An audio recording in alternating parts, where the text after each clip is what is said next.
안녕하세요. 오늘도 서연살롱을 찾아주셔서 감사합니다. 결혼 12년 차 50대 여성이에요. 인생에 결혼은 한 번뿐이라고 다짐했는데 세상 일이 제 마음대로 되지 않더라고요. 저는 철없던 시절에 만나 결혼을 했던 첫 남편한테 결혼 2년 만에 배신당하고 이혼을 했어요. 믿었던 남편의 외도 때문이었죠. 이제 갓 20살밖에 안 된 남편의 내연녀가 제게 그러더군요. 아줌마, 그러게 남편 단속을 제대로 했어야죠. 남편 마음이 떠날 때까지 아줌마가 한 게 뭐 있어요? 그래놓고 왜 나한테 따지는데요? 자기 남자 못 지킨 아줌마제예요. 그러니까 피해자인 척 그렇게 행동하지 마세요. 얼굴색 하나 안 변하고 오히려 저한테 홍게쪼로 덤비는 여자의 앞에서 저는 전투 의지를 상실했어요. 배신한 남편놈도 그렇고 유부남과 불륜을 저지르고도 창피한 줄 모르고 뻔뻔하게 나오는 애랑 더 싸워봤자 나만 더 비참해질 거라 생각했거든요. 그래서 더러워서 이혼하려고 했는데 직장 동료 언니가 그러더군요. 미쳤니? 그냥 순순히 물러나주게? 네 인생 망친 연놈들을 그냥 놔두면 넌 멍청해서 남편 뺏긴 여자로 남게 되는 거야. 그러니까 간통죄로 쳐 넣어. 평생 고개 빳빳이 못 쳐들게 법적으로 할 수 있는 거 다 하라고. 나이도 어린 년이 벌써부터 나쁜 것만 배워서는 누구한테 훈계질이야? 지금은 폐지된 법이지만 당시만 해도 간통죄가 존재했거든요. 그래서 언니 말대로 두 인간을 간통죄로 고소했어요. 더럽다고 피하기만 할 게 아니라 죗값을 치르게 해야겠다 생각했죠. 그랬더니 얼마 뒤 당시 대학생이던 전 남편 내연녀가 집으로 찾아와 두 손 싹싹 빌며 소송을 취하해달라고 사정을 하더군요. 간통 사실이 알려지면 학교도 잘리고 부모님 손에 맞아 죽는다나요. 제 앞에서 고개 빳빳이 들고 남편 간수 잘하라고 큰 소리 치던 애가 말이죠. 언니, 제발 한 번만 용서해 주세요. 언니가 소송만 취하해 주시면 저 당장 오빠랑 헤어질게요. 저 이제 겨우 20살이에요. 간통령 꼬리표 달고는 시집도 못 간다고요. 제발 저 한 번만 살려주세요. 남의 인생은 쓰레기통에 쳐놓곤 넌 멀쩡히 시집갈 생각을 했니? 너 같은 게 공부는 해서 뭐하니? 그 좋은 머리로 다른 사람 가슴에 못이나 박으래가 뻔뻔하게 나 찾아와 용서해달라는 말 하기 전에 네가 한 짓을 생각해. 너라면 순순히 소송 취하해 주겠니? 그러니까 죗값 달게 받아. 저는 울면서 매달리는 내연녀를 집 밖으로 내쫓았어요. 그 후로도 남편과 내연녀가 번갈아 가며 소송을 취하해달라고 찾아왔지만 문도 열어주지 않았죠. 결국 첫 번째 남편과 저는 그렇게 이혼을 하게 되었어요. 29에 이혼녀가 된 저는 이후 남자와는 담을 쌓고 살았어요. 누군가를 만나는 게 겁이 나더라고요. 이혼녀라는 걸 밝히는 것도 힘들었지만 남자한테 또 다시 배신을 당할지 모른다는 생각에 쉽게 마음이 열리지 않더라고요. 그렇게 저의 20, 30대가 지나갔어요. 주변에선 과부 수절하는 것도 아니고 왜 그러고 사냐고 했지만 마음이 내키지 않는 걸 어쩌겠어요. 그런데 이렇게 꽁꽁 얼어있던 제 마음을 녹여준 남자가 생겼지 뭐예요. 그날 저는 여름 휴가를 받아 모처럼 머리를 하려고 집 근처 헤어샵을 찾았던 참이었어요. 딱히 단골 헤어샵이 있는 것도 아니라서 오픈 기념 30% 할인을 한다는 말에 돈 좀 아껴보자고 찾아간 거였죠. 그런데 가게에 들어서자마자 깜짝 놀랐지 뭐예요. 글쎄 헤어샵 주인이 남자더라고요. 게다가 직접 머리도 맡아 한다나요? 그 말에 내심 잘못 들어왔다 싶었어요. 남녀 차별을 한 건 아니지만 왠지 남자 헤어 디자이너는 불편했거든요. 큰 헤어샵이야 어떨지 모르지만 동네 헤어샵에 남자라니. 그런 제 속마음을 알아챘는지 남자가 제게 그러더군요. 남자라서 불편하세요? 그러시면 머리 안 하셔도 돼요. 그래도 오픈 날이니까 앉아서 떡이랑 커피라도 드시고 가세요. 보다시피 가게에 손님도 없고 저도 좀 심심해서요. 오픈집에 들어와 떨떠름한 표정을 짓고 있는 손님이 미울만도 한데 남자는 웃는 얼굴로 제게 커피를 건네더군요. 그 모습을 보고 커피마저 사양할 수가 없어서 일단 소파에 앉았어요. 가게 안은 환하고 깔끔한 게 좋더군요. 문제라면 저 외에는 손님이 하나도 없다는 거였죠. 그 바람에 전 남자와 마주 앉아 얘기를 나누게 되었어요. 남자는 아내 없이 혼자서 중학생 딸을 키우고 있다고 하더라고요. 기껏해야 30대 초반 정도로 보였는데 40이 넘었다는 거 있죠. 요즘처럼 경기가 안 좋을 땐 큰 샵에서 월급 받으며 일하는 게 안정되고 좋긴 한데 딸애 때문에 도저히 안 되겠더라고요. 여자애라 아무래도 걱정이 돼서 밤늦게까지 혼자 둘 수가 없어서요. 비록 가게에 딸린 집이지만 그래도 딸애를 옆에 끼고 일을 할 수 있어서 얼마나 다행인지 몰라요. 게다가 제 샵을 차리는 게 꿈이었는데 어쨌거나 그 꿈도 이루게 됐고요. 이래봬도 청담동에 있는 유명 샵에서 갈고 닦은 솜씨라 실력만은 누구보다 자신 있어요. 노력은 배신을 안 한다고 그동안 열심히 해왔거든요. 그러니까 언제든 마음 바뀌시면 한번 와주세요. 부드럽지만 자신감 있는 남자의 눈빛에 믿음이 가더라고요. 그래서 머리를 하게 되었어요. 남자는 그러지 않아도 된다고 한사코 사양을 했지만 어차피 머리 하려고 들어온 거니까 그냥 해달라고 했죠. 그렇게 가운을 걸치고 자리에 앉았고 남자는 제 모발 상태를 확인하더니 건강한 모발이라서 따로 영양제는 쓰지 않아도 되겠다고 하더군요. 지금까지 매번 강요하듯 영양제도 해야 한다던 다른 헤어샵과는 달랐어요. 그래서 더 믿음이 가더라고요. 남자가 제 머리에 롯들을 마는 사이 동네 아줌마들이 가게에 들어왔어요. 저처럼 주인 남자를 보고는 이내 발길을 돌리려던 아줌마들은 머리를 하고 있는 저를 보고는 갈등을 하는 눈치더군요. 그러더니 오픈 세일하는 거 맞아요? 하고 물으시곤 다들 소파에 앉았죠. 남자는 손님들한테 떡과 커피를 내어주곤 다시 제 머리를 말기 시작했어요. 그리곤 저한테 덕분에 손님이 늘었다며 고맙다고 하더군요. 다행히 파마도 잘 나왔고 30% 할인까지 받은 덕에 저는 기분 좋게 집으로 돌아올 수 있었어요. 그리고 그 후 헤어샵을 지날 때마다 남자와 눈인사를 나누게 되었죠.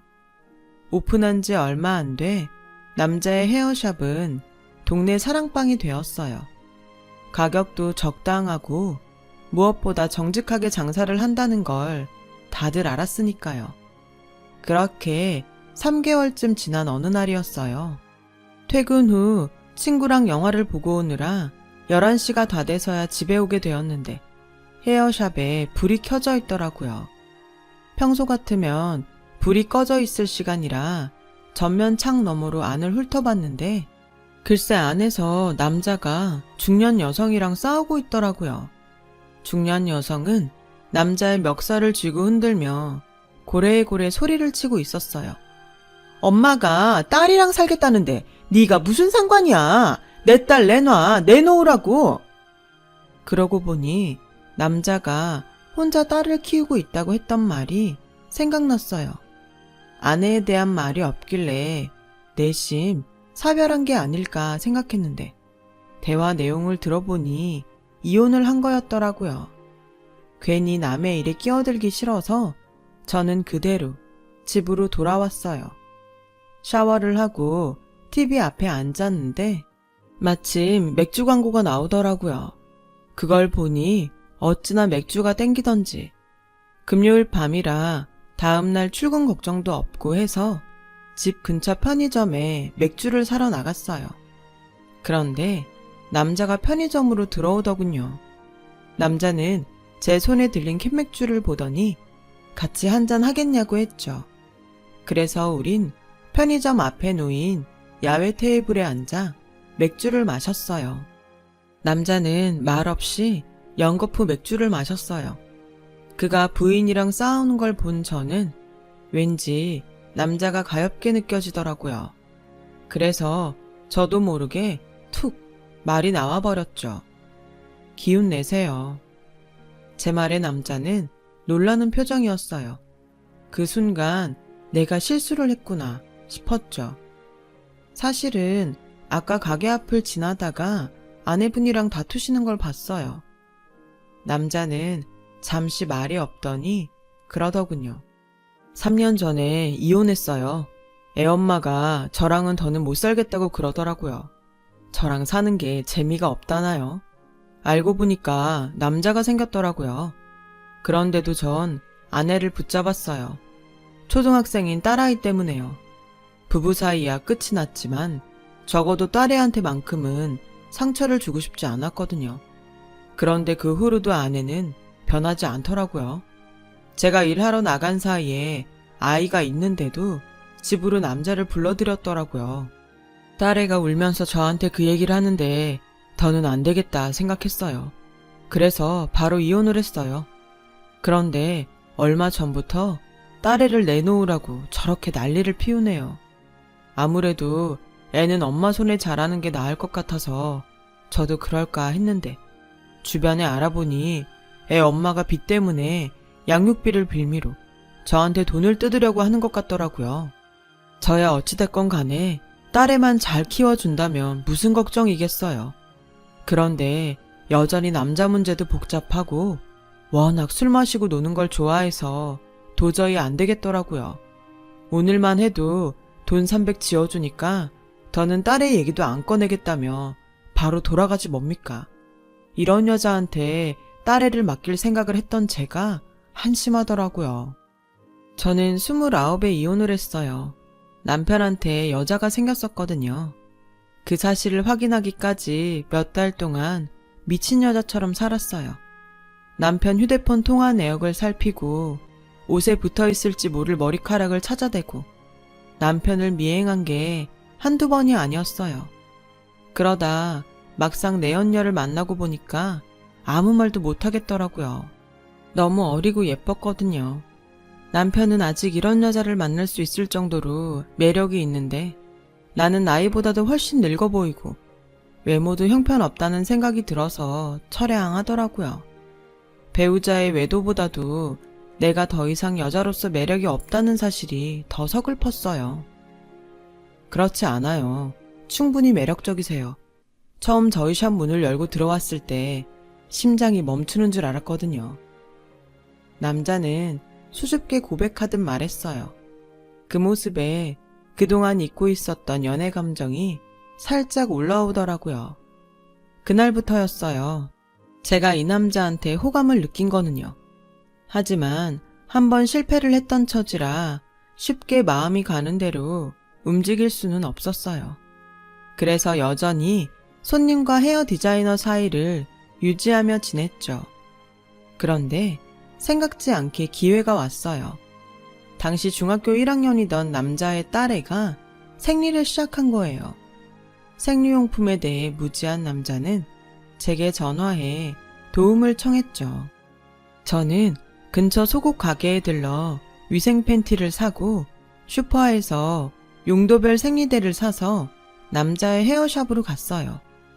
그리고 헤어샵과 연결된 안채로 가서 딸아이한테 사용법을 알려주었죠.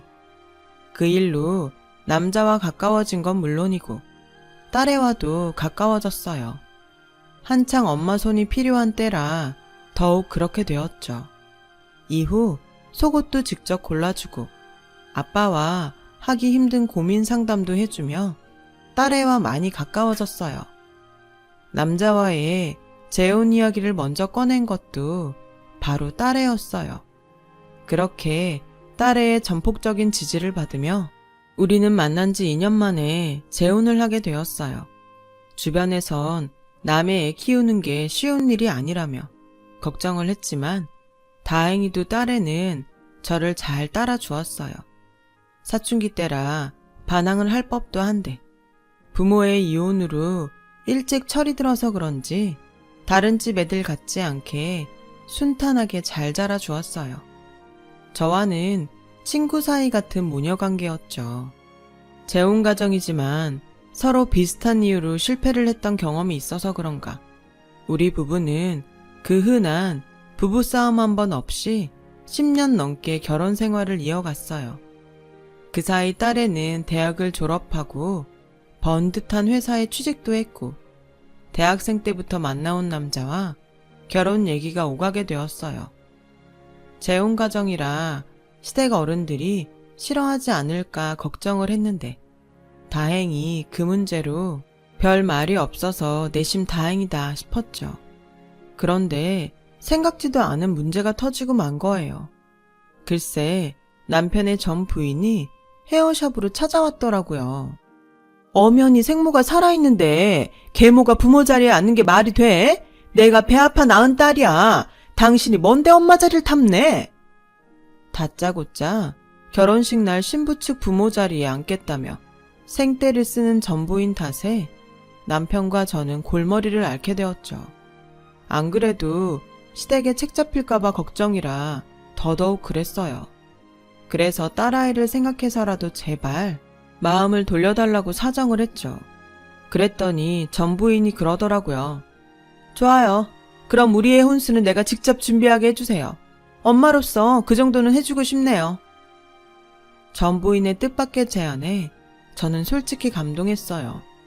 그동안 딸애한테 못해준 엄마 노릇을 뒤늦게나마 혼수로 갚으려고 그러는 거라고 생각했으니까요. 그런데 알고 보니 그게 아니더라고요. 뭐? 전부인이 혼수 자금을 계좌로 보내라고 했다고? 그게 무슨 소리야? 자기 입으로 혼수는 직접 자기가 준비하겠다고 했잖아? 글쎄 알고 보니 혼수용품은 자신이 딸애랑 다니면서 골라줄 테니 돈은 남편 보고 내라고 했다는 거예요.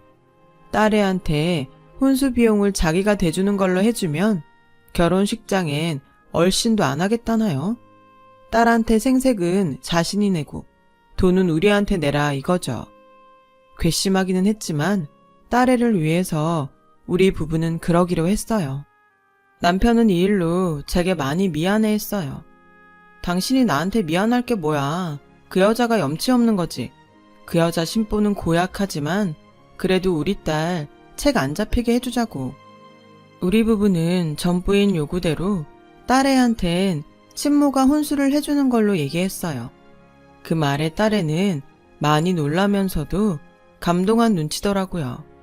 며칠 뒤 친모와 가전제품을 고르기로 한 딸애는 점심때쯤 집을 나섰어요. 그런데 약속 장소에 도착한 딸이 다급히 남편한테 전화를 했더라고요. 약속 시간이 지나도록 엄마가 안 나오길래 전화를 했더니 없는 번호로 나온다고요. 순간 남편 얼굴이 하얗게 질렸어요. 그리곤 이내 떨리는 손으로 전부인에게 전화를 걸었죠. 하지만 없는 번호라는 자동 메시지를 듣고는 자리에 털썩 주저앉고 말았어요. 남편은 혼이 나간 사람처럼 멍한 표정으로 한참을 주저앉아 있었어요. 그리곤 제 얼굴을 보자마자 눈물을 글썽이더군요. 여보, 어쩌지? 그 여자가 우리 예림이 혼수 비용 들고 도망친 것 같아.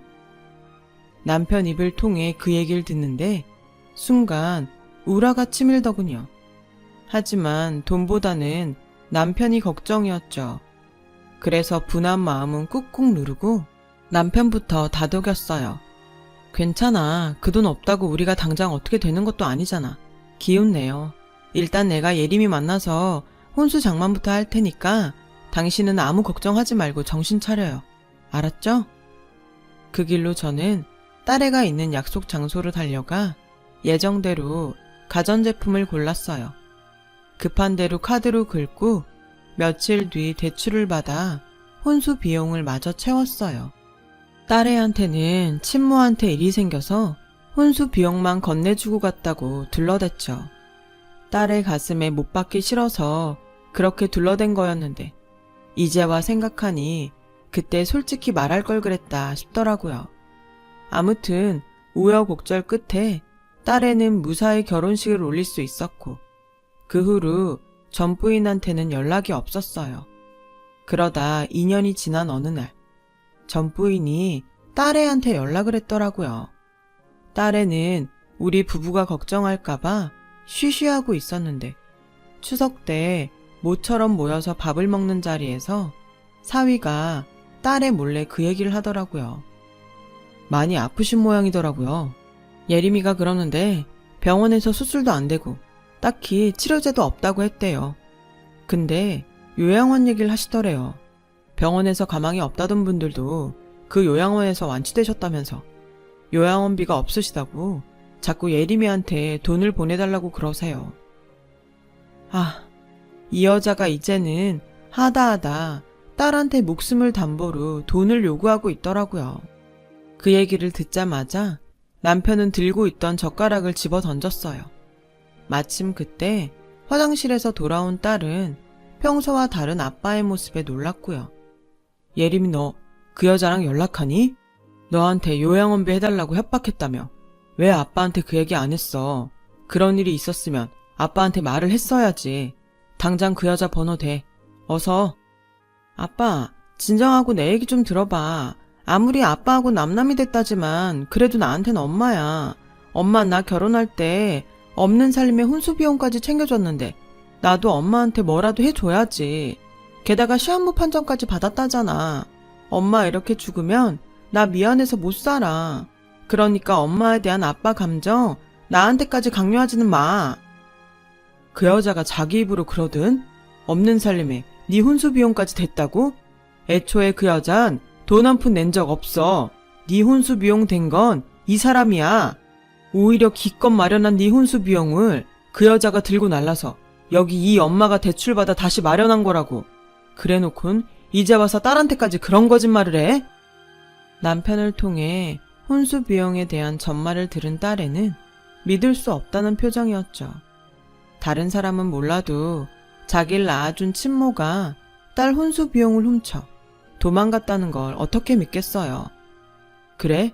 이 아빠 말을 못 믿겠으면 그 사람 입으로 직접 들려주마.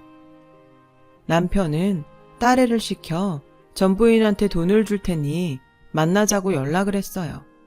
돈 준다는 말에 전 부인은 다음날 바로 남편한테 만나자고 전화를 했더군요. 그래서 남편과 저는 녹음기를 들고 전 부인을 만나러 약속 장소를 향했어요. 돈을 받을 생각에 전 부인은 한 걸음에 달려왔더군요. 자리에 앉자마자 다짜고짜 돈은 가져왔냐고 묻는데 정말 인간 같지도 않더라고요. 많이 아프다고 들었어요. 요양원비가 필요하다고요? 그런 얘기라면 예림이한테 부탁할 게 아니라 저희한테 했어야죠. 예림이 혼수비용 훔쳐간 것도 모자라 어떻게 딸한테 매번 이런 짓을 하세요? 그러고도 엄마라고 할 수 있어요? 그러자 전 부인이 코웃음을 치며 그러더라고요. 딸, 고개 쥐방울만 할 때 나한테 무슨 짓을 했는지 알아? 내가 딴 남자 만나는 거 지 아빠한테 꼰지른 게 걔야. 지 아빠한테 나랑 이혼하라고 한 게 그년이라고. 딸, 웃기고 있네. 세상에 어떤 딸년이 지 부모한테 이혼하라는 소리를 하냐고. 그녀는 내 딸도 아니야. 그때였어요. 언제부터 있었는지 모르겠지만 뒷자리에 앉아있던 딸애가 저희 테이블로 다가왔어요. 눈물이 그렁그렁한 눈으로 주먹을 부들부들 떨고 있더군요. 이런 사람을 엄마라고 믿었던 내가 미친년이었네. 그러고도 엄마가 사람이야? 오죽하면 딸인 내가 아빠한테 이혼하란 소리를 했겠어. 엄마가 집에까지 불러들여 죽고 못 살 것처럼 굴던 그 남자 내 친구 아빠였어. 난 엄마 때문에 제일 친한 친구도 잃었고 졸업 때까지 괴로웠어. 엄마가 마음대로 산 덕분에 아빠도 나도 내 친구 가정까지 모조리 파괴했다고. 그래놓고 엄마가 할 말이 있어? 내 탓을 할 자격이 있냐고. 병 걸렸다고? 그럼 진단서 가져와봐. 엄마가 콩으로 매주를 쓴다고 해도 난 절대 못 믿으니까. 아참, 이제는 내 엄마도 아니지? 내 엄마는 여기 이분이니까.